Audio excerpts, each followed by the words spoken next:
I haven't listened to any other music aside from the Foo Fighters or his solo work. You know, Taylor Hawkins had some solo albums that were so fantastic, man. Like the Coattail Riders are great. Navarro Hawkins, Chaney, Coheed and Cambria. Yeah, no, that's actually a weird one. It's like Coheed and Cambria it's way different. It's very alien, but it's still very much the same. It goes to show how great of a drummer he was. This guy was awesome. No, for me, what I had to do personally was when I realized that it was true, because you told me 45 minutes for any news broke, and I was hoping for about 35 to 40 minutes. Is that maybe the Foo Fighters Twitter was hacked? I thought it was fake for real. And do you want to know why I thought it was fake? Because he was 50. But, like, they did a movie recently, and everybody in the band died in that movie except for Dave Grohl. So I thought it was like that movie, and you know the fact that it's real. It's just like God, it hurts so much, man. Like he was like the coolest dude I've ever met. But yeah, you know? So what I had to do is after I realized that it was correct, that it was unfortunately true, is I had to play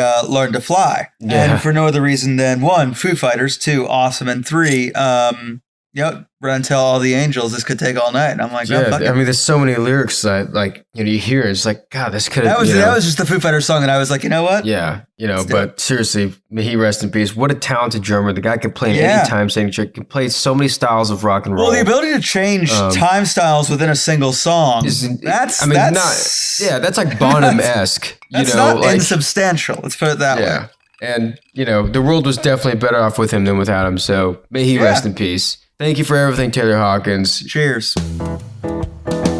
Did you know that over $5 trillion exchanges hands on a daily basis? That's an average of over $220 billion an hour. Now, how does this much money move every single day, and why does it move the way it does? Here on Drunkenomics, 2 bartenders who also happen to be students at the University of Nebraska Graduate School of Business are going to sit down and drink to the global economy and try and translate it into English.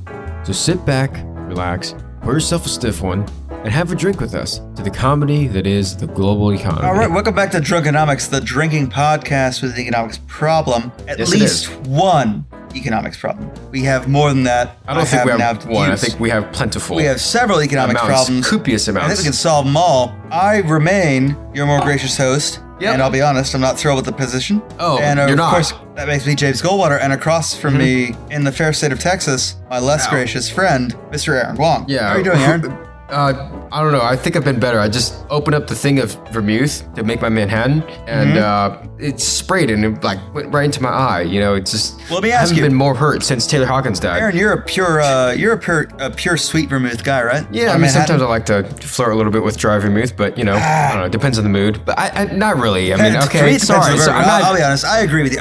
No, but I understand. Yeah. I agree with you. I'm a bitters pure here. Okay, there we go. There's the bitters.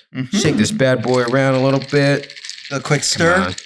Yeah. And then lemon twist. There we go. It's true. There we go. And I'm still less gracious. It's because he thought about shaking it. It looks muddy when you shake it. It tastes bad too. Yeah, I agree. But anyways, so glad you all could join us. Welcome back. If you want to find us on social media, our handle is @Drunkenomical.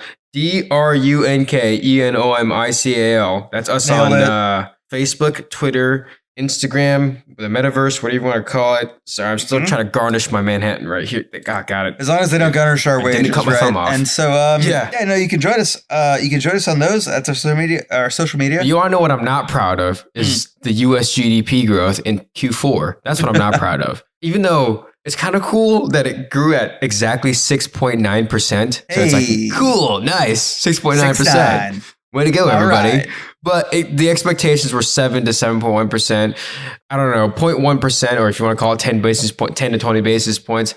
Overall, in the grand scheme of a $30 trillion economy or a $28 trillion economy or whatever our economy is, that's a lot of money. So it is. What I'll say is I think the 7+% marker, exceptionally optimistic and strongly ignored inflation. Yeah, it's not only that, but I also think it ignored a lot of geopolitical tensions because, there were geopolitical tensions before Russia and Ukraine. Oh, yeah. With what happened in Myanmar and China and their whole crackdown. Governments, they threw around a few of my beer companies. Yeah, so, Africa and everything else. So, I think 7.1% was very Yeah, that was very optimistic. Yeah, and they thought 2021 was going to be a and I think also Omicron. I mean, like the beginning of Q4 was Omicron, right? And I think a lot of that slowed down what was going to all the traveling for business, all that kind of stuff. Yeah. The Omicron T-boning, whatever you want to call it, that kind of caught everything off guard. Oh, yeah. But not by much, right? Like it's like 6.9% GDP growth is still very good if you look at most quarters of GDP growth.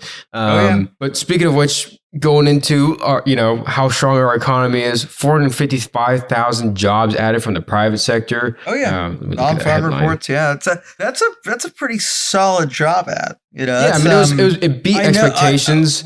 What I'll say is, leisure and hospitality led the way by adding 161,000 jobs, which is I know there's great. a point where the last 2 years I've said stagflation is not the issue we're currently looking at. I'm less convinced of that today now. Really? Yeah, there's points where real quick before you go on, what is stagflation? Let's just define that. Stagflation it's a very terrible thing. Yeah, it's let's just start there. It's high unemployment, low economic growth, right? So it's basically the easy way to put it is you have high unemployment and high inflation. Now we have very low unemployment right now, and I think that's going to continue. But we're watching a lot of markets begin to react as if they expect stagflation to be the new thing. And the reason stagflation is a problem is because you've got a thing that's sitting on two legs and they're both bad. And so it's like, which one do I kick out? Because they're both painful and hurt and it gets worse. And perhaps it won't fix the issue because you spent time kicking out the small corners of each leg and it hasn't worked because you haven't kicked anything out big enough. But my problem with the whole stagflation argument, because a lot of people, especially the Republican pundits, they keep talking about stagflation because the opposite party is in office right now, so they have an interest in doing so. Yeah, they have an interest in talking about how bad everything really is. But is it? I guess no. Inflation is bad, but otherwise inflation isn't bad. Inflation at 7% is terrible. Inflation at 2% is okay. Well, yeah. What I'm saying is right now, inflation is bad. Yeah, now it is. And I'm not ignoring that, but I think a lot of Republican pundits that you listen to, and I'm not saying they're wrong. I'm just saying all they talk about, it seems like all they want to talk about is stagflation.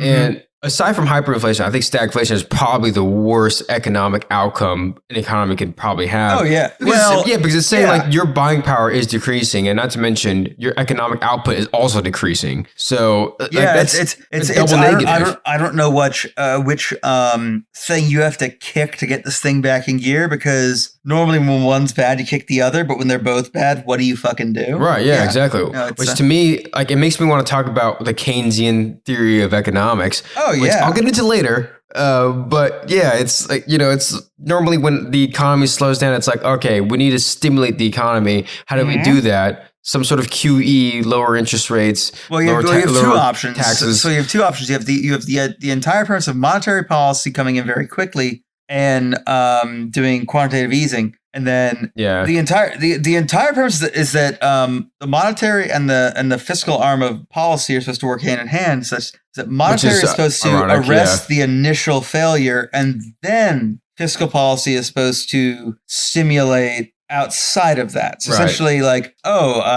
things are going very poorly. So monetary policy say, let's ease the money. Let's ease the monetary supply. Let's do QE, put more money out there. Yeah. And then when the issue is over and QE doesn't solve the problem anymore, the QE dries up and fiscal goes, you know what, and let's rebuild the factory that just burned down, right? So it boils down to the monetary policy is let's give them a loan with zero interest to hire the private firemen that exist because apparently we're in Crassus's Rome. And then fiscal policy is, okay, well, let's just go in and rebuild because they provided government service. That was but there's really three different aspects when it comes to the government, the bureaucracies, or whatever you want to call it, and their involvement in the economy. And it's fiscal policy, monetary policy, and then, of course, QE, which I'll get into later because I think, there's a name for all of those things. Yeah. Two of them are legitimate economics, and one of them is an emergency measure. Yeah, exactly. And that's for now. And that's where MMT, that's where the modern monetary theory gets involved. I don't want to get into that now. Don't tempt me, Aaron. I know. I'm really teasing you right now. But what I'm saying is a lot of Republican pundits, they think stagflation is a thing. I don't think it is because the economy is strong and the economy has remained strong. Unemployment is low, and the markets may suck wind. The markets are no indication of the economy anymore, in my opinion. Yeah, it's not even close. The markets are their own thing, right now, doing their own. Right now, like at first, I never thought, Aaron, I'd hear you like, actually admit that was a fact.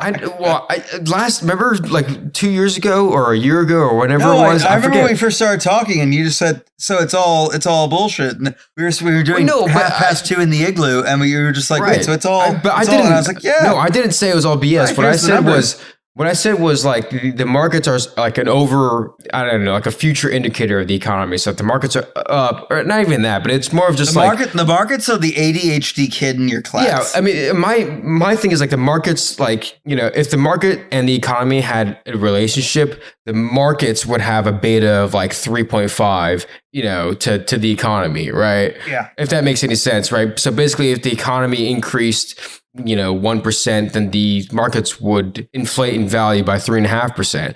And I feel like for a while that was a pretty normal assessment of the markets and the economy. Yeah, it's like that relationship seemed pretty normal, right? Mm-hmm. Like 1% increase or decrease in the economy would lead to about a 3.5% increase or decrease in the stock market. But now it's an inverse relationship because we're in correction territory when the economy was positive in the last 3 months. And in the last, for the first time in a long time, the economy was actually positive. In the last 6 months, since November, really, since Thanksgiving, the markets have been terrible, but the economy has been strong.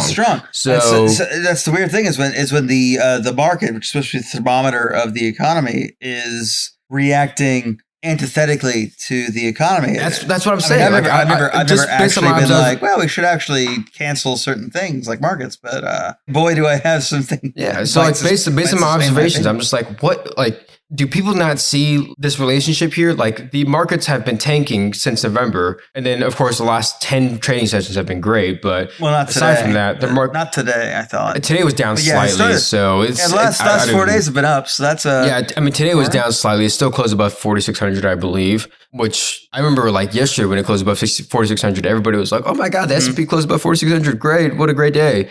So like since November, like we tanked like what, 10%, and then we recovered a lot of that. We recovered a lot of that in the last 10 trading sessions, but none of this has been indicative of the economy. Like the way the market has been reacting in the last 5 months has nowhere been near how the economy has been. Well, I mean, you know, the thing is, are people seeing the relationship, or are people in question ignoring the relationship because they can make money by pretending it doesn't exist? But I think a lot of it might be driven by new volume. Not to mention, I think the market is reacting very positively recently to the fact that the Fed only raised rates by 25 basis points in the last rate hike. Yeah, but it has to know that the next 2 rate raises are going to be 50 basis. Like, I mean, let's put it this way. I'm more than happy to pay for that Aaron Bushmills for the Bush to go with the Bush. I'm more than happy to receive Bush it. and Bush. So. We're gonna do it. Yeah, but, we are. Well, it's a lot of bushes. It all depends on how you spell it. Just as many that we had in the White House. Next time around, I think the next 2 meetings have to be 50 basis points because I'll be honest, this last meeting didn't do anything to arrest inflation. It was just apparently it was just the Fed Reserve coming into the ball and going, please, we have to slow the music. Please, I'd like some more. Yeah, it's that. Yeah, but that's all it is. I really don't think that the Fed, like they say that their goal is to control inflation and optimize the employment rate or whatever. I don't know. I said that weird and those are the dual jobs of the Fed, and the problem is, but I don't think their main focus is that anymore. No, the Fed somehow has become this.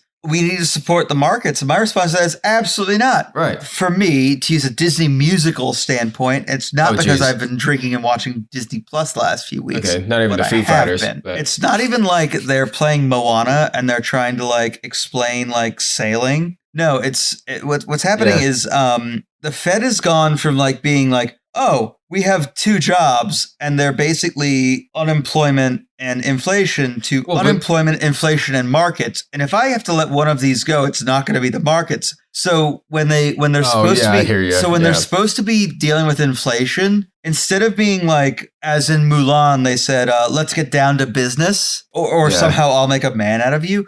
They're going with like Moana, like standing at the edge of the water. Like they're like, oh, hey, no, welcome to the party versus like, it's time to break some shit. But I do think that's part of the reason. Anymore. Yeah, but I do think that's part of the reason why there's no relationship between the economy and the stock market. Oh, I agree. I think the Federal Reserve has conflated the stock market and the economy, and it has a dual purpose. Its dual purpose is to control inflation and stimulate the economy. That's what it's supposed to do. And it's supposed to control inflation and employment. Employment is the other big one. So inflation and employment. Unemployment. Whatever. Which they can't really. The funny thing about economics is all the contra negatives. We're just like, well, we're not here to control employment. We're here to control unemployment. Yeah, and we're not here to control your buying power going up. We're here to make sure it doesn't go down too fast. you know? So it's a very interesting perspective on. It's not like this. Like, oh, you did great, son. We're like, well, you didn't do poorly. Yeah, but I feel like there's still so many things out of the Federal Reserve's control. Because, like, as much as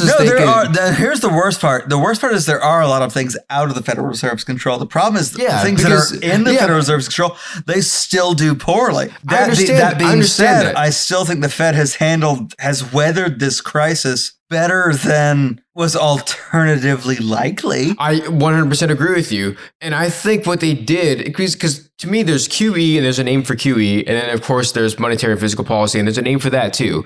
So, and we'll get into that later because that's like the core subject of, I think, our conversation. A whole new party. Yeah, the Federal Reserve has no real control over things like Saudi Arabia saying, okay, you know what, we're willing to take the yuan. If China wants to import oil from us and we want to export oil to them, we're willing to take the yuan from China if we're going to export from just the fact that proposal even existed. That is neither under the control of the Fed, the U.S. legislature, neither the U.S. president. Fun fact, every American citizen that hears this or any person that hears it and they think, oh, fuel prices have gone up. Clearly, my executive has failed in some way. Yeah. And the main thing is, what it boils down to is, if you're in the United States, everyone else is suffering higher fuel prices too. So it's clearly not a U.S. specific issue. No, I do. So the next thing we should say, I don't think it's all Joe Biden's fault. What I was going to say is, if Joe Biden there's something he could have done. I was going to say, if Joe Biden has so much power that he can control the fuel prices in every country, surely we reelect the man. So we could weaponize that against our enemies, right? Well, but we're talking domestically, right? Of course. Of course. Yeah, I mean, what I'm saying is,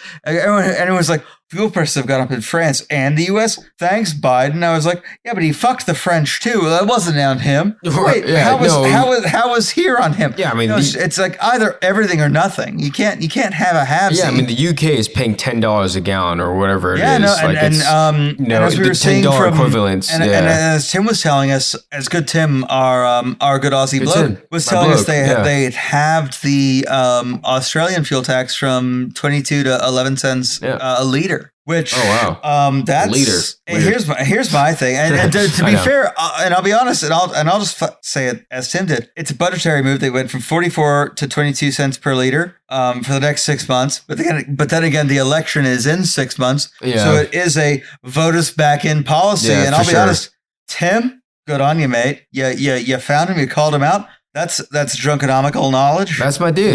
My dude. What a smart guy. Tim, you're smarter than you make yourself out to be, man. You really are. You're such a smart dude. I also love that you've chosen the Sexton bottle logo on your image in the 100% Discord. Dude. Specifically the sex part of it. Anyways, back to like our whatever we were talking about. Like, I do think the fact that Saudi Arabia wants to do something like this, like maybe it's just a political ploy, but I don't know if they want to. I think they're considering. Yeah, because I think the dollar is much more stable than the yuan. I mean, I don't think that. It's well, pretty but the next thing is, So the next thing is, this is actually kind of a thing from modern monetary theory, which is what'd you just say? MMT, which is something that I read. I read some of the stuff. 80% of the modern monetary theory I read, I go, absolutely not. But 20% I read, I go, yeah, that makes a concerning amount of sense. Well, there's a little bit of overlap between the modern monetary theory. I can't talk right now. Keynesian economics. The Keynesian economics. There's a little bit of overlap. I'd say about. There's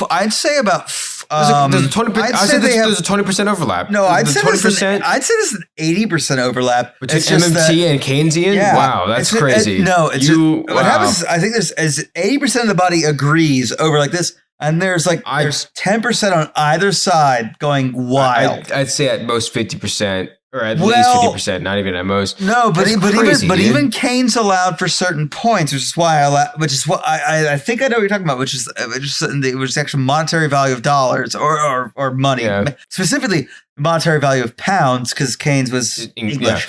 Now, if you want to, real quick, just to tie a bow on the whole, the whole Saudi Arabia Chinese thing, like. I think what re-strengthened the dollar index was the fact that the EU struck a deal. Struck? The EU struck a deal. Struck a deal? They didn't struck a deal. They struck a deal. They struck the deal like William Smith struck Chris Rock. Like exactly like that. That's exactly like that. They Oscared a deal. They Oscared a deal to buy gas from the US. Mm-hmm. So I mean, the whole Saudi Arabia thing, I think what re-strengthened the US dollar, I mean, because I like the US dollar index plummeted when the whole Saudi, we're expecting, we might take the yuan, I don't know, we'll think about it, right? That tanked the dollar index because a lot of forex traders are betting on the future of the fact that Saudi Arabia might take Chinese exports in yuan, right? Which is terrible for the dollar. I went down to my local Wells Fargo the other day and I got $5 worth of rubles. And I'm a rich man. Oh wow! You did it last week. It was only $10. You mentioned it. I did tell Buffalo Bob absolutely not to do that. But from there, I wanted to talk about the fact that the yield curve inverted. You know, remember that? 510 or is that 2.5? When the 5 and the 30. That was 530. Yeah, the 530 inverted, which was the big one. The 5 and the 10 inverted, I think, several times. Yeah, then extroverted. 530 inverted, and then from there, the 2 and the 10 inverted. Well, they technically got it today. But I'll be honest. China technically avoided recession in 2020. And we technically avoided recession in 2022. So, I mean, technically, I'm not fat. I'm just chubby. Big bone. I just make food. Well, it's not a technical crime. When you're going technical, something's gone wrong. Yeah, I mean, you're really sure it's desperate, like, hey, technically, by the definition, I'm not this, but, Technically, Biden isn't white, but no, it's one of those things. I know. Technically, the 2 and the 10 did invert, because if you look, like, at one point this week, the 2 was higher than the 10. Yeah. Right? No, it inverted. That's a massive. It inverted. When I watched that on CNBC, they were talking about, I was like, well, they it was a crazy news event. And what they said today at lunch was, technically, they're not inverted now. And I'm like, first off, technically. Second off, now. What you're saying is like, oh, the older brother isn't older anymore, technically, now, because he's in a coma. So he's technically dead. So he's not, right? So he's not aging, right? Not, but that's my bullshit. thing is, like, bullshit. But I'm looking at it, I'm just like, okay, it 100% inverted. It didn't technically invert, it 100% inverted, right? Because the 2 for like 5 minutes, I know it was only for a very short period of time, but it inverted. The market 2 was higher than 10, but the markets, and normally when this happens, right, the markets, it signals some sort of recession. And not to mention, the death cross happened in the S&P. Last week, about 2 weeks ago, or a week ago, or 2 weeks ago. 2 weeks ago. Yeah, so death cross. 10 days ago. So death cross and the yield curve inversion, and the markets are still up. Like, what is going on here? I don't know. Yeah, normally, like, if you look at the case study for death crosses in the S&P 500, which is what, the 50-day crossing below the 200? Correct. Or might be the other way around. They'll tell you correlation is not causation, but at the same time, what they'll say is, I ain't fucking good. Yeah, so the moving average, so the death crosses, so it looks at 2 moving averages, the 50-day and the 200-day moving average. So it's basically the closing price of the last 50 days divided by 50 that's the moving average, right? So there's that, and then there's the 200-day moving average. So the last closing price of the last 200 trading sessions divided by 200. That's the moving average. And it every day it changes, obviously, because it's a new day. It's a new day. It's an old day off the back. It's a day on the front. Yeah. Yeah, exactly. So apparently the 50-day crossed below the 200. And if you look at the case study for every single time the 50 crossed below the 200, I think every single time, and it crossed below about I looked at the Excel sheet or whatever it was, and it was like 40 different times where it crossed below. And I think there were two times in the last 40 or whatever it was where nothing happened, right? And other 38? Yeah, and the other 38 was like, there was a drawdown of like 7%, 19%, 20%, there's a 11%, 17%. It's like there's so many drawdowns. Yeah. Not to mention every time the 2 and the 10 invert and the 5 and the 30 invert, normally like see a recession. So that's what I'm saying is like, this is crazy. So not only are we seeing two bearish indicators, the death cross, and we're seeing the 2 and the 10 invert. In the same nothing happened. 2 weeks. Yeah, but so far nothing happened. Well, so far. Yeah, I don't know what's going to happen in 3 months, but so far nothing has happened. So there has been no drawdown yet. That's not to say that the death cross can't happen again in the next 2 weeks. Shit, probably will. But this kind of, I don't know, this whole interest rate thing kind of leads me into the whole MMT versus the Keynesian thing, which I said we would talk about, which we're finally getting around to talk about. Yep. And what I mentioned earlier was the QE to me is the MMT, and then the whole monetary fiscal policy, that's the Keynesian thing, in my opinion. Yeah, it's a position. I don't know if it's the correct one, but well, I'm sorry, but I'm just saying, like, the whole MMT thing is like, okay, we can if we have debt, like, we can keep spending, because if we need to pay off our debt, we can always just print more money to pay off our debt, and we can keep interest rates low forever. MMT, like, that's MMT. Yeah, well, that's MMT. They don't necessarily say we keep the interest rates low forever, but they say is, we're going to pay it. We're going to pay it with our currency, and there's no problem to print more currency on our behalf. But but that's MMT. Yeah. So modern monetary theory. Yeah, modern monetary theory. And like, I know. To be fair, what I'll say for the MMT argument is that the entire business is that you can only pay taxes in the currency the central bank accepts. So you can only pay taxes in dollars. Yeah. And so if you want to live here or do business here or anything else, you have to, in some way, shape, or form, acquire dollars. Do business in a dollar. You don't have to do that. You just have to acquire dollars at the end of the day to pay. And that's all they want. They only need to pay your bills in dollars. Oh, fair enough. Yeah, but to me, it's just like MMT is just not To me, MMT is like the irresponsible, spoiled kid that inherits $3 million and just goes nuts. And all of a sudden, she's just like, "What am I going to do now? Like, I just spent $3 million in 5 years. What am I going to do?" That's not an inaccurate description of how I would describe an MMT kid. So that's not. You say that's not inaccurate? No, it's very close. How I would do. Yeah, that's the way I would describe it. It's just like you're printing all this money to pay for old debt. Look, all I need with my MMT guys is a quick ability to punch them in the face and be able to walk away. And if I can pop them in the face, they can walk away and go. I'll be like, yeah. All right, done. And then you punch 50 guys in the face, and they all hold a grudge on you. And next thing you know, they form a gang. Well, that's what MMT is. But the Keynesian thing is more just like, okay, the federal government has a role in controlling economic swings, right? Because the Keynesian Keynesian government's idea is to spend when the rest of the world cannot. Because the government does not have. Because Keynesian was, obviously, it was named after John Maynard Keynes, the brilliant economist from the 30s, or I forget when he reaches First World War, Chairman of the Exchequer, First Lord of the Exchequer. He's the guy that had the First World War. And the second time I went, Keynes is correct about a lot, but he's not 100% correct. Was when we were talking about how he said the First World War will take 3 weeks because no government can afford to fight a war longer than a month. 4 years later, this guy is running the Exchequer and looking at the debt going, swear to God, Kermit, where are you? But why haven't you killed Piggy? But he didn't understand this thing called leverage, right? No, he didn't. Well, he didn't. As he was the first chairman of the Exchequer, the entire premise of credit to fight a war did not exist until like that day. And so, but the thing is, like, like if I wanted to borrow money from you for 5 years, like, so right now, like if my net worth, let's just say this, my net worth isn't this, but if my net worth is $100,000, if I wanted to borrow $500,000 from you and I had 10 years to pay it off, like, I'd have a tough time borrowing that from you. But if I have 30 years to pay it off, like, you'd be more inclined to do that, right? If I had more time.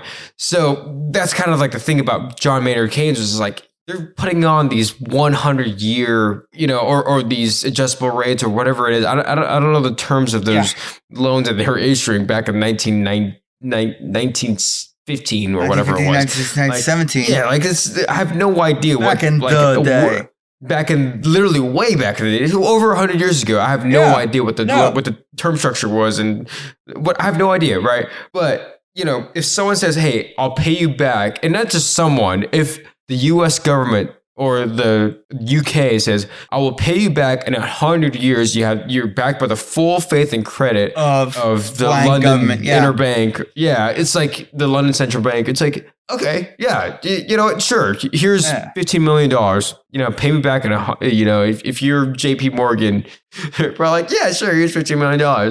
You know, go nuts, have fun. No, he also. But, I mean, in all fairness, what he also established was this theory of if the free market was completely free and completely unregulated, the swings, the volatility in the markets would be insane. And that's 100% true, right? We can both agree with that. Like the thriving moments, the booms would be great, and the busts would just be so astronomical. Amazing. And I think his theory, like the Keynesian theory of economics, is we need a central bank in place that says, during boom cycles, hey, let's enact some monetary policy that slows down the velocity of money, slows down inflation, all that kind of stuff. So in those situations, let's raise interest rates, raise taxes, lower QE. And then when the economy goes through bust cycles, because it's a free market, semi-free market, it's going to go through bust cycles. Sure. You know, let's pull back on interest rates, pull back on tax rates, lower those things, and increase spending. That's absolutely to stimulate the economy. What Keynes was kind of gunning for. I mean, but Keynesian theory is 40% of the time wrong. 40% of the time wrong? I'm sorry, it's 40% of the time correct.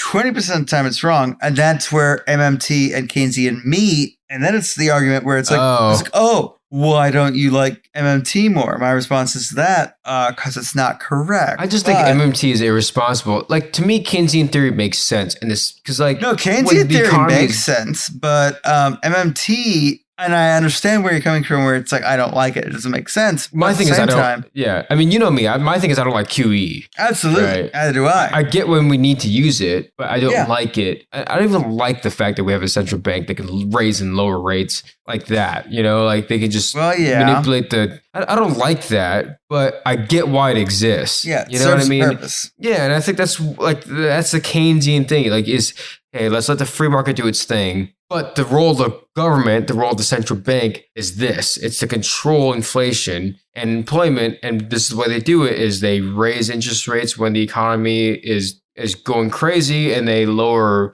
interest rates and increase social spending when the economy sucks. About fucking right. Yeah. Yeah. So the big problem with modern monetary theory's big theory is that a government is capable of printing its money no matter what, because, and it makes a certain amount of sense, is that the only place where you actually have to spend a currency is paying taxes in the place. Well, so it doesn't matter if... Well, but MMT also suggests that debt, right? So who cares?